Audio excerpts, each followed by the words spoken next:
But I have been trying to secure my first guest for a long time because she is one of the most important figures in the sport, whichever way you slice it.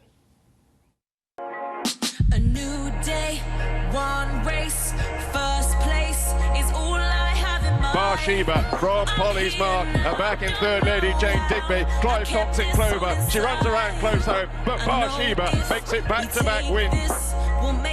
Dream Ahead trying to get through. Hitch is just in behind that. Bathing Breath in front. Dream Ahead though joining in with Hayley Turner, and Dream Ahead has won the Darley July Cup. An extraordinarily significant day for Hayley Turner. Margot Did is in front though, chased by Hamish McGonigal. Another Group 1 for Hayley Turner. Margot Did wins the Dunthorpe. Shaden now with just a nose in front. It will be Shaden who takes the Firth of Clyde for Lady Cecil and Hayley Turner. Forest Ranger from Eugenio inside the final furlong. Forest Ranger needs the line. Eugenio is going to find it first.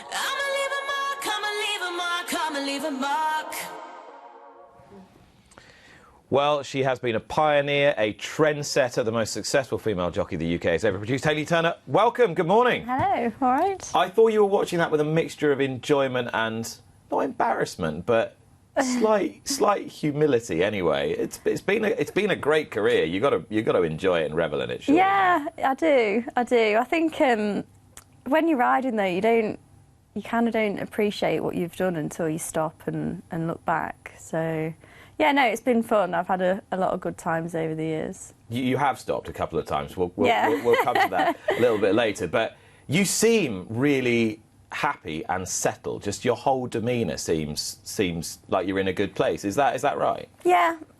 I think stopping did me good actually, and I've just been able to manage myself better since I've been back riding, and not trying to do everything and keep everyone happy and be a little bit more selfish really, but it seems to be working well. So, well, there's selfish and there's self-contained, I suppose. And yeah.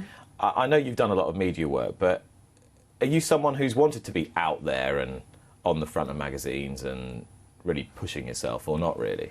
I think initially when I started doing well, like Champion Apprentice and then winning the July Cup and the Beverley D, I think it's good for your profile. Yeah.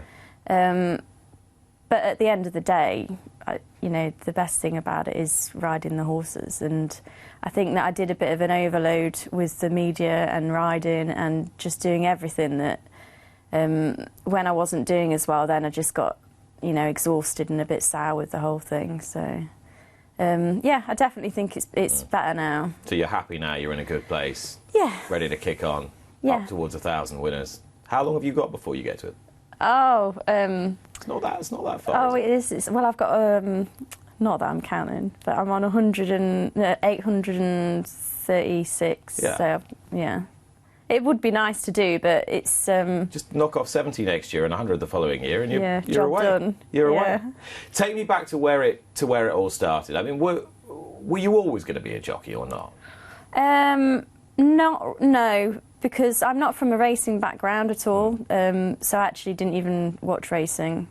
My mum is a riding instructor, or was, and so I used to follow her around. We didn't have our own horses, but I used to ride other people's, and I think that was the good thing about sort of learning to ride on the tricky ponies. They're the only ones I got to ride at the time. So, and then when I enjoyed school more for the social side of it than being educated. So when I did okay at school, got a few GCSEs, but I wasn't into doing anything academic. I wanted to sort of be more hands-on, and a friend of mine at school, Adam Pogson, he's actually training now. His father was a permit holder, Charles Pogson. Yeah, I remember. And so he was going to the Doncaster Racing School, so I went up there for a taster day with him and my mum and dad. And I thought, yeah, I could do this. And that's how it all started.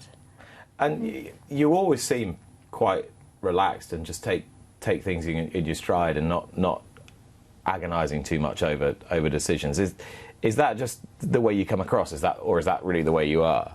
I think I just do what I enjoy really, and I'm lucky to have a job that I enjoy so much. But if I stop liking something, I'd change it. And I think that it's sort of how you feel at the time. You can't really plan too far ahead and just go with it. So I don't like to have really high expectations and put myself under pressure, and I think that's the best way to do things. And so when you went to the racing school, did you immediately think, well, yeah, I feel at home here, it's an environment I belong in?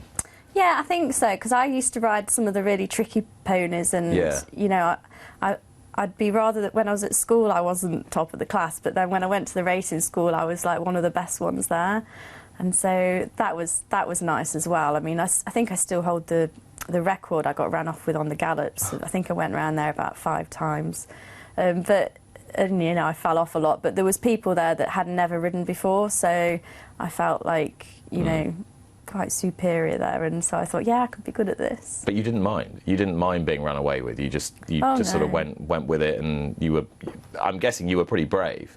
Yeah, stupid perhaps, but yeah, I always like a challenge, you know, and it's when I left racing school I went to work for Mark Polglaze, and there was a horse that the head lad could only ride, and he was away, and I was like, I'll ride it, you know, just because I wanted the challenge. And then he'd run off with me, and it was, you know, a disaster. But yeah, weirdly, I kind of like challenges and doing stupid stuff.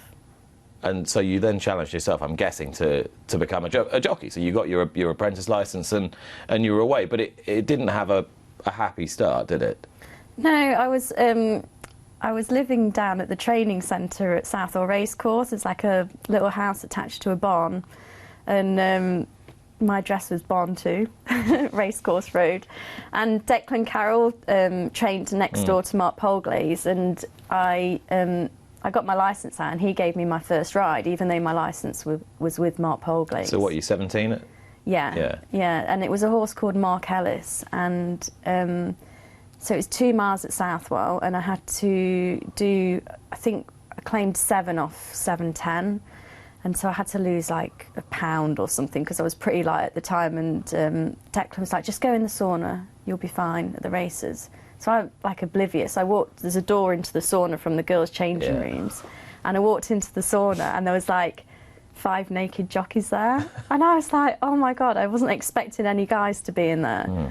And there was like Tony Culhane and Dean Myrner and Fergal Lynch, and I think Joe Fanning was in there, and it was just one, I'd never forget it. And I sat there for about 3 minutes. I didn't sweat at all, and just like left quietly with my towel wrapped around me. So I didn't do that again. But anyway, I rode the horse, and it was over 2 miles, and I got to the mile marker, and he like took a bad step, and he kind of nearly fell down, but he managed to stand up, and everyone else just shot off, and I was just stood there at the mile marker, like, I got off him, and he'd broke his leg, and so then everyone came running over to me, and they had to, it was like before they were injected, and they actually shot him on the track, which they don't do anymore. And then I had to untack him and then walk back across the track, and then my mum and dad had stood there waiting for me to pass the finishing post, and I never turned up, and then they saw me, and I was like, I thought, oh my God, are you okay? I was like, don't cry, you know, because it's just the emotion and the adrenaline running through me, and then that had happened, and so it wasn't a good start, but weirdly it didn't put me off. So do you think that was because you were young and you were quite fearless and you were just ready for the next step? Because for a lot of people that would have been quite a traumatic experience. Yeah, yeah, perhaps, but for me it was, you know, it wasn't very nice, but it wasn't something that sort of scarred me. So. You say you like a challenge. I think when you became champion apprentice, there was a sort of perception that in order for a woman to be champion apprentice, they would have to be fiercely determined and driven and ambitious and have had that as a target. Was that you or not? I think, obviously I was apprenticed to Michael Bell, and I think he's been amazing over the years with one thing and another, but I had his support, and then obviously there was Celine Golan and me fighting it out, and it was just like, I was totally in the zone, and that's all I wanted to do. I went to bed thinking about it, I woke up thinking about it, and for the last sort of month it was so close. And actually, for us to finish level, I think because Celine was in the same place as me, it was probably quite a nice thing in the end. In the end, what did you think at the time? At the time, I just didn't want to come second. Like, I was happy with the draw. To be fair, I mean, I would have liked to have won, but it got that close and that tight. I just thought if I lose it now, it would be the worst thing. So we talk a lot about diversity in the sport now. We didn't talk about it very much in the year when you were champion apprentice. Did you feel the significance of being a female champion or not? No, I still don't think I do, to be honest, about the whole being a woman in a man's world, and I've never moaned about it, and I've never found that it's held me back massively. I think that a lot of people in the non-racing world think more about it than the trainers and the other jockeys don't bother about it at all. You know, I think because when you learn their respect in the weighing room, then they don't treat you any differently. Do you appreciate now, though, that you have been an example to people, that you've had a positive impact on people's careers because they've looked at you and thought, well, if Hayley can do that, then I can do that? Yeah, I suppose I do a bit. I mean, it's nice that I've been able to set a good example, and it's amazing the difference in the girls' changing rooms. Like last night I was at Chelmsford and there's like 6 other girls in there, and I'm just like, usually it's just me, and going back like years, it was myself and Kim Tinkler, Alex Greaves, and then it went to sort of Joanna Badger and Lisa Jones. Yeah. And then it's kind of like there was a bit of a gap, and then there was like Kirsty Miljarek, and now there's like more and more coming through, and it's like I think the youngest professional female jockeys behind me the second oldest would be Josephine Gordon. I think she's like 26 and I'm 36. It's like 10 years different. It's mad. And you span sort of not four generations, but four groups, I suppose, of women jockeys, all of whom have had sort of varying levels of success. And I know you've taken your time out, but you've kind of been a constant there. Do you enjoy being that person that people look up to? Yeah, I sometimes I don't think everyone looks up to me, and everyone thinks that. I don't think all the girls. I mean, I think they work hard and have their own ambitions and targets. But yeah, I suppose it's nice if they do that. And do you get asked for advice much? Yeah, sometimes. Yeah, if there's a horse that I'm riding, or a lot of the young girls will ask about the track, and they'll sometimes come in and say, would you mind just watching this and tell me what you think, which is nice, yeah. Do you think you had to work harder to gain the respect of your male colleagues, or not so much? No, not really. I don't think I've had to work hard at it at all, but I've not done it any other way, so I don't really know. I wouldn't know the difference. You were in there from the beginning, if you like. You were the first one to really, really break through and make an impact. So everyone had quite a bit of respect for you. My target when I started race riding wasn't to do such, do so well. It was like I probably still am like that now. Like, I wanted to have a few rides, and then when I had a few rides, I thought I want to have a winner, and then I had a winner, and I thought I want a few more winners, and then I went down from my £7 to £5. I thought I want to get down to my 3, and then I thought I'd like to, lose my claim completely, and then my first winner without my claim was for Michael Bell at Haydock on a horse called Rawdon for Ed Ware. Yeah. And it was like I crossed the line. I thought, I've done that without my claim. I wonder if I could actually make a living out of this now. And so then I've done that, and then I've had a listed winner, and then I had a Group 3, and then it's just. But I've never started thinking I'm going to be, amazing champion jockey. It's just crept up without me really noticing, and I think that's probably a good thing, is to not put myself under too much pressure. So. Yeah, I was going to say, do you think in a weird way, keeping those expectations realistic has been a bit of the key to your success? Because you it's probably kept you in in a good place mentally. Yeah, I think also having a non-racing family have helped as well, because I think it's important to keep, stepping outside the bubble, because you can get wrapped up in it a bit too much, and I think that my family definitely keep me grounded. So, what are their main interests? What takes you out of the racing bubble? So my dad and my sister, they like to go out and have a drink, and my dad and the sports, we were talking yesterday, going racing in Notts County. We were on BT Sport, which was a big novelty, and I like the boxing, snooker, darts. I love all the other sports. So I'm really into competitive sports. There's not a lot else that interests me, but I think I get that from my dad. My mum is into horses, animals, and she works hard, but none of them, apart from my nana. My nana's the only one that she'll be watching this now. She's got so we've got from 9 o'clock Sunday till 10:30 in the morning. Then she'll have all my rides written down, and she watches everything, and every time I have a winner I get a message from her. But apart from that, my family don't sort of get into racing, but we're a very close family. We're always talking and meeting up, and whenever I can. And I think it's good that they've learnt over the years that sometimes I can't go to a christening or a barbecue, and they've been very good understanding that. And very supportive of you. Yeah, really supportive. And no matter whether you're riding high or things are going badly, just level. Totally, and even. Yeah.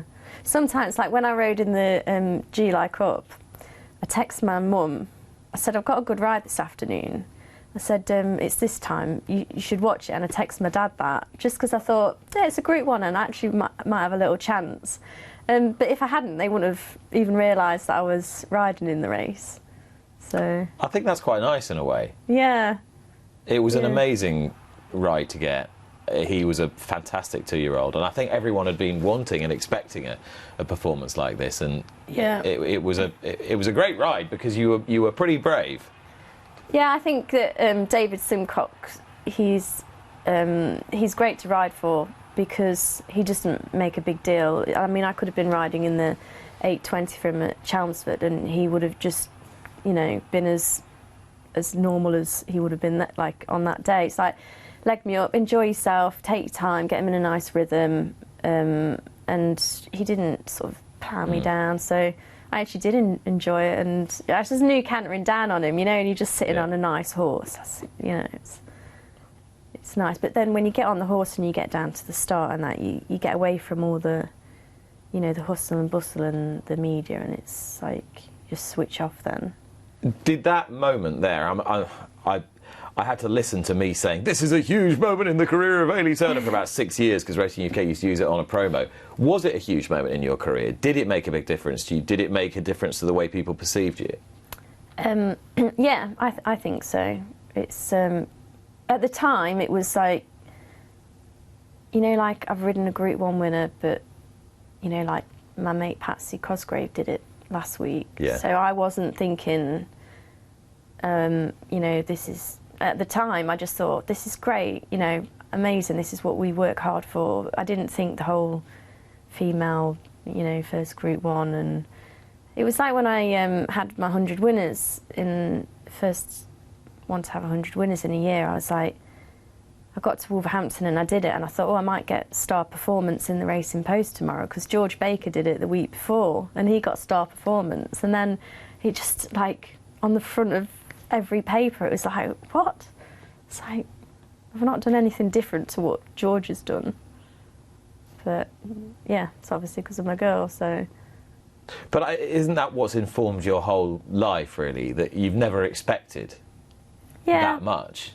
Possibly. And things have happened, and then you've thought, oh, that's nice, I'll try and push it a little bit further, So yeah, there's ambition there, but it's not... It doesn't sort of rule your life. Is that fair? I think you can only work. You can only do your best, and I always do my best, whether it's riding out, if I'm in a race. If the worst time is if I ride a horse, and I just think I should have done that. I don't need anyone to tell me that I've messed up. I'll know, and I'll be quite hard on myself. But I think, like I had a load of seconds last week, but instead of getting frustrated, I thought if I rode each race again, I couldn't have beat the winner, and I'd given it a good ride. I didn't do anything wrong, and so I'm happy with that. And I just think as long as you do your best, it's like you can't go wrong, really. So that even temperament means, as well as not getting too carried away with the success, you can put the defeats aside quite readily. You're not one of those jockeys who goes home, beats yourself up, throws things at the TV, and gets yourself in a real funk. I think you learn over, like I've been doing it for quite a long time now, and I think you learn all these mind management things, don't you? It's well, some people do. Yeah. Not everyone. Yeah. But you have. I think I've nailed it. I'm getting there. I'm sure I still have my down moments, which is fine. You know, you can never be, you know, you can't be happy all the time. It's okay to have your down days and, you know, not feel your best and be a bit miserable, but that's okay. And in a 20-year career, you're going to have difficulties with injury and so forth, and you've had your fair share of those. And that fall at Doncaster, wasn't it, from seal of approval, was X-rated, and I and many others, I think, doubted whether you'd ever really make it back from that. Did you ever doubt it? No, I didn't, but I think that definitely delayed. I think it definitely put a dampener on my career, and I think that might have even been the retirement. I think because I was doing so well, and then I came back riding, and I'd lost my confidence a bit, so I was taking out of gaps that I shouldn't have been, and I think people could see that I wasn't riding as well, and so they'd just written me off. And so to try and like prove that I had it, because I did get my confidence back, and I did start riding well again, but everyone else had just written me off, and she's done now, you know, she's had her time, and it just frustrated me because I would drive anywhere for a ride. Did you know people were saying it? Or did you suspect people were saying it? I had an idea. A few people that, you know, there's a couple of people that had dropped it in that, you know, a few nasty people that I don't really like could sort of have little digs and stuff, and it just frustrated me. But I actually got to the point where I was riding, like I was fine. There was nothing wrong with me, and everyone, because everyone had written me off, I couldn't sort of get myself out of that little hole I was in, and just got exhausted and frustrated. And I think that's why I said I've had enough now, and maybe kind of thought, well, yeah, maybe I've done my bit. Put your boots up now and just appreciate what you've done. Which when I retired, I genuinely didn't think I'd be back. I had a big retirement party, and I was happy that I'd made the decision for a long time. But then it sort of started creeping back in. So, where did you get a feeling that you'd made the wrong decision? I think it was when I started riding abroad for it was like for the media sort of role which I'd taken on. I tried, you know, didn't enjoy it as much as riding. I found it quite hard work, but you know, I'd go over to Greece and I'd ride and keep peddling the myth that doing this is hard work. Yeah, you're doing us all a great favour. And I was fine, and then I started enjoying the riding, and then I did one in Sweden, and then I said Michael Bell, I started back riding out with him, and I had a comeback ride because I wanted to get fit for Sweden and put one through the stalls before I rode, and so he gave me a ride at Windsor. Windsor, yeah. And that one, and I was exhausted. I was so unfit. I fell off after the line and everything. It was just amazing how you lose your fitness when you've not done it for a long time. But yeah, so then I was like, still had the bug, and then we did the Shergar Cup, and then I had a winner there. And I just kind of was looking for a way back in without saying. It was when they brought out the claim in France. I thought, well, this is a great window because I can go over there. So it gave you a ready-made excuse. Yeah, well, I was going to retire, but you know, it was like, so I went over to France, and I had a great time over there. I'm not surprised claiming £4.5 off everything. It's like daylight robbery. Hervé Nagar was my agent over there, and he looked after me so well. He looks after PC. Budo. Yeah, and so I had a few rides, and I did well. And I think what I enjoyed is doing like new tracks, new people, and it was just a change. And I was doing what I enjoyed again. And then I got offered a retainer off an owner out there for the next season. So I went and I had a chat with Michael Bell. I always go to Michael Bell for whenever I'm in a sticky situation or something. He is such a recurring motif in your life and career. Yeah. I can't think of many jockeys who owe as much to a trainer as you do to Michael, from what you've told me just this morning and what I knew already. Yeah, he's been amazing. So I think like when I lost my claim initially, I had a quiet year.